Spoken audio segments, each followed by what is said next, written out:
श्री राम द्वारा लक्ष्मण को अपनी सिद्ध पूजा विधि बताना।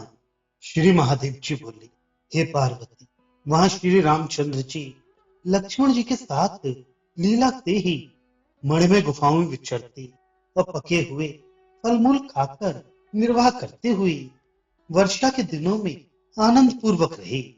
वायु से प्रेरित सजल मेघों को देखकर जो अपने भीतर कौंधती हुई बिजली के कारण सुनहरे झूलों से युक्त हाथियों के झुंड के समान प्रतीत होते थे, उन्हें बड़ा ही विस्मय हुआ करता था।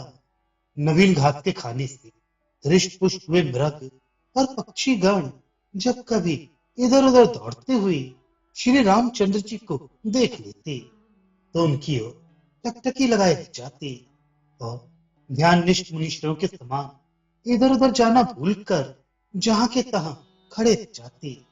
इस समय परमात्मा राम को मनुष्य रूप से पर्वत और वनों में विचरते जानकर बहुत से सिद्धगण पृथ्वी पर मृग और पक्षियों के रूप से सदा उन्हीं की सेवा में रहने लगे। एक दिन एकांत में ध्यान करते हुए भगवान राम से उनकी समाधि खुलने पर सुमित्रा नंदन श्री लक्ष्मण जी ने अति प्रेम और भक्ति से नम्रता पूर्वक कहा, भगवान, आपने मुझे जो उपदेश पहले दिया था उसे मेरे हृदय का अनादि अविद्याजन्य संदेह तो दूर हो गया है, किंतु हे राघव, योगी जन क्रिया मार्ग पूजा पद्धति से जिस प्रकार संसार में आपकी आराधना किया करते हैं उस मैं उसे सुनना चाहता हूँ। समस्त योगी जन एवं देवऋषि नारद, महर्षि व्यास, कमल योनि श्री ब्रह्मा जी भी इसी को मुक्ति का साधन बतलाते हैं। हे राजराजेश्वर, ब्राह्मण, क्षत्रिय आदि वर्णों तथा ब्रह्मचर्य, गारस्थ आदि आश्रमों को मोक्ष देने वाला साधन यही है और स्त्री तथा शूद्रों को भी इसी साधन से सुगमता से मुक्ति हो सकती है। हे प्रभु, मैं आपका भक्त और भाई हूँ, अतः आप मुझसे इस लोकोपकारी साधन का वर्णन कीजिए।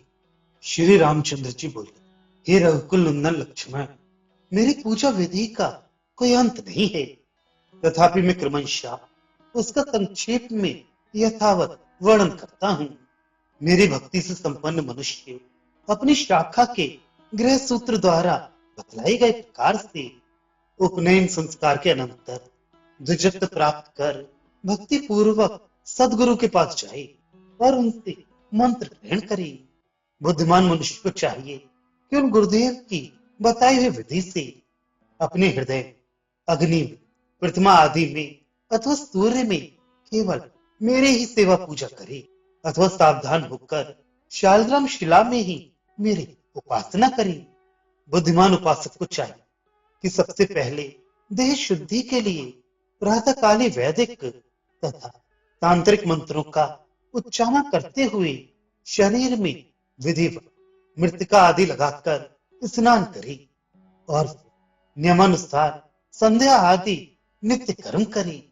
मेरी पूजा करने वाला मतमान पुरुष कर्मों की सिद्धि के लिए पहले संकल्प करे और अपने गुरुदेव में मेरी ही भावना रखकर उनकी पूजा करे। मेरी मूर्ति यदि शिला रूप हो तो स्नान कराए और यदि प्रतिमाकार हो तो केवल मार्जन ही करे। फिर प्रसिद्ध प्रसिद्ध गंध और पुष्प आदि से पूजा करे। इस प्रकार की हुई मेरी पूजा शीघ्र ही फल देने वाली होती है।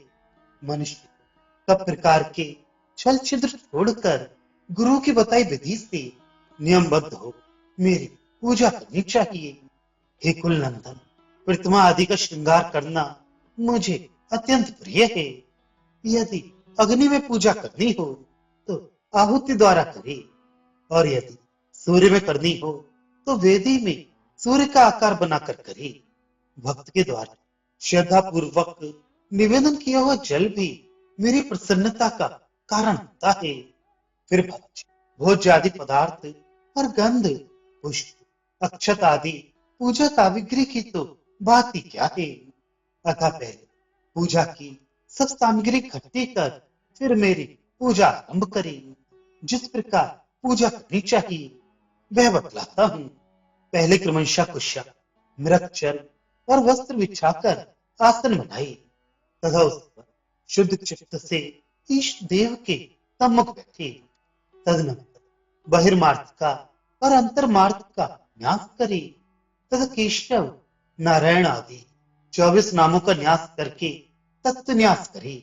उसके पश्चात विष्णु पंचरोक्त विधि से मेरी मूर्ति में पंजर न्यास तथा मंत्र न्यास करे। मेरी प्रतिमा आदि में भी निर्लास्त भाव से उसी प्रकार न्यास करना चाहिए तथा अपने सामने बाईं ओर कलश और दाईं ओर पुष्प आदि सामग्री रखी। उसी तरह अर्घ्य, पाद्य, मधुपर्क और आचमन के लिए 4 पात्र रखे।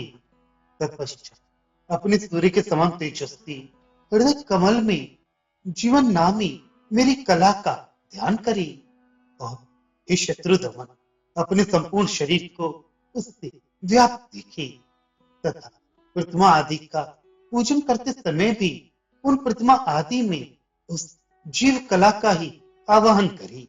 पाद्य, अर्घ्य, आचमन, स्नान, वस्त्र, आभूषण आदि से अथवा जो कुछ सामग्री मिल सके उसी से निष्कपट होकर मेरी पूजा करे।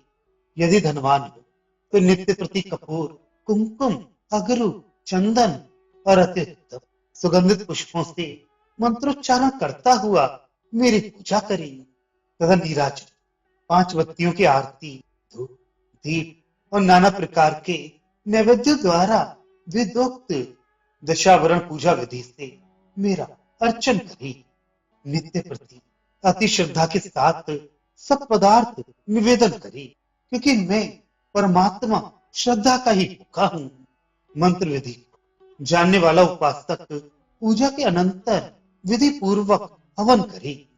शास्त्र विधि के जानने वाले बुद्धिमान पुरुष को उचित है कि अगस्त मुनि की बताई हुई विधि से कुंड बनाकर उसमें गुरु को दिए हुए मूल मंत्र से पुरुष सूक्त के मंत्रों से आहुति छोड़े। अग्निहोत्र की अग्नि में ही चरु तथा हवि से हवन करे। हवन करते समय बुद्धिमान याचक होमाग्नि में तपाए हुए स्वर्ण किसी कांति वाले सर्व अलंकार विभूषित भगवान यज्ञ पुरुष के रूप में परमात्मा का सदा ध्यान करे और मेरे पार्षदों के लिए बलि देकर होम समाप्त कर दे। तदनंतर मौन होकर मेरा ध्यान और स्मरण करता हुआ जप करे। फिर प्रीत पूर्वक तांबूल और मुखवास देकर मेरे लिए नृत्य, गान और स्तुति पाठ आदि कराई और हृदय मेरी मनोहर मूर्ति को धारण कर पृथ्वी पर लौटकर साष्टांग दंडवत करी। मेरे दिए हुए भावना में प्रसाद को ये भगवत प्रसाद है ऐसी भावना से सिर पर रखे। भक्ति भाव से विभोर हो मेरे चरणों को अपने मस्तक पर रखकर और हे प्रभु इस भयंकर संसार से मुझे बचाओ ऐसा कहकर मुझे प्रणाम करी। उसके बाद बुद्धिमान उपासक को चाहिए कि प्रतिमा में आह्वान की हुई जीव कला को वह मुझे भी प्रवेश कर गई है ऐसी भावना करते हुए विसर्जन करे। जो पुरुष इस प्रकार से मेरी विधि पूर्वक पूजा करता है वह मेरी कृपा से इहलोक और परलोक दोनों जगह सिद्धि प्राप्त करता है। यदि मेरा भक्त इस प्रकार नित्य प्रति पूजा करे तो ये मेरा सारूप्य प्राप्त कर लेता है। इसमें संदेह नहीं। यह अति गोपनीय पूजा विधि परम पवित्र और सनातन है। इसे साक्षात मैंने ही अपने मुख से कहा है। जो पुरुष इसे निरंतर पढ़ता या सुनता है उसे निसंदेह संपूर्ण पूजा का फल मिलता है। इस प्रकार अपने अनन्य भक्त शिष्टावतार महात्मा लक्ष्मण जी के पूछने पर परमात्मा श्री रामचंद्र जी ने इस अत्युत्तम क्रिया योग का उन्हें उपदेश किया। फिर श्री रामचंद्र जी अपनी माया का अवलंबन कर साधारण पुरुषों के समान दुखित से दिखाई देने लगे। वे हाथी हाथीते कहते हुए सारी रात यूं ही बिता देते। उन्हें किसी प्रकार नींद न आती। इसी समय किष्किंधापुरी में परम बुद्धिमान हनुमान जी ने वानरराज सुग्रीव से एकांत में कहा, हे राजा सुनिए, मैं आपके बड़े हित की बात कहता हूँ। देखिए, श्री रामचंद्र जी ने पहले आपका कितना बड़ा उपकार किया है, किंतु मुझे मालूम होता है कि आप कृतघ्न के समान उसे भूल गए हैं। अब आप ही के लिए, जिन्होंने त्रिलोक मान्य वीरवर वाली को मारा और आपको राजपद पर बिठाया, तथा जिनकी कृपा से आपको परम दुर्लभ तारा मिली, वे बुद्धिमान भगवान राम अपने भाई के साथ पर्वत शिखर पर रहते हुए अब भारी कार्य के लिए एकाग्र चित्त से आपके आने की बाट देख रहे हैं, किंतु आप वानर स्वभाव के अनुसार स्त्री लंपट होकर सब कुछ भूल गए। आप पिताजी की खोज के विषय में मैं अवश्य करूंगा, ऐसी प्रतिज्ञा करके भी अभी तक कुछ नहीं किया। आप बड़े ही कृतज्ञ नहीं, मालूम होता है वाली के समान आप भी शीघ्र ही काल के गाल में जाएंगे। हनुमान जी के वचन सुनकर सुग्रीव भय से विवल हो गए और हनुमान, तुम ठीक ही कहते हो।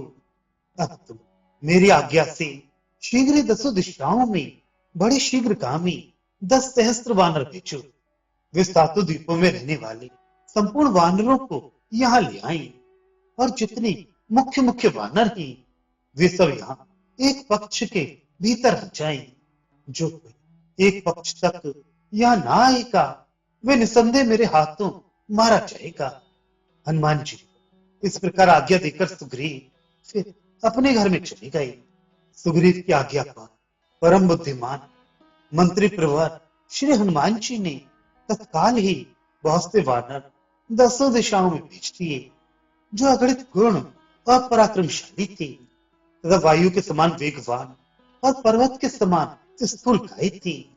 उन मुख्य मुख्य वानर दूतों को राम कार्य के लिए अति उतावले पवन नमन श्री हनुमान जी ने दान मान से संतुष्ट कर सब ओर भेज दिया।